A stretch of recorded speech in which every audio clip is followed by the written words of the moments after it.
South Africa ने तूफानी target देकर न्यूजीलैंड की पूरी टीम को तहस नहस करके सेमीफाइनल के लिए क्वालिफाई कर लिया है। सिर्फ साउथ अफ्रीका ने नहीं किया बल्कि साउथ अफ्रीका ने पाकिस्तान का भी रास्ता साफ कर दिया।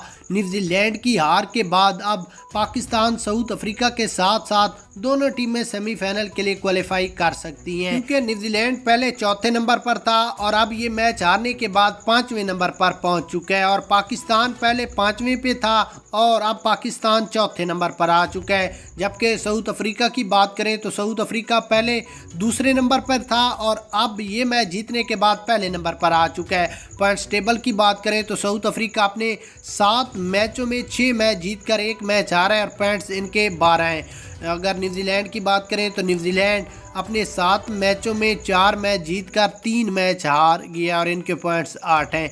पाकिस्तान की बात करें तो पाकिस्तान 7 मैचों में 3 मैच जीतकर 4 मैच हारा है, इनके पॉइंट्स 6 हैं। एक अच्छी रन रेट हो चुकी है और पाकिस्तान अपने अगले मैच अगर एक अच्छे मार्जिन के साथ जीतता है, ऑस्ट्रेलिया अपने बकिया मैचेस में 1 मैच हारता है, इंडिया भी अपने बकिया मैचेस में 2 मैच हारता है और न्यूजीलैंड अपना 1 मैच हारता है, तो पाकिस्तान सेमीफाइनल के लिए क्वालिफाई कर सकता है।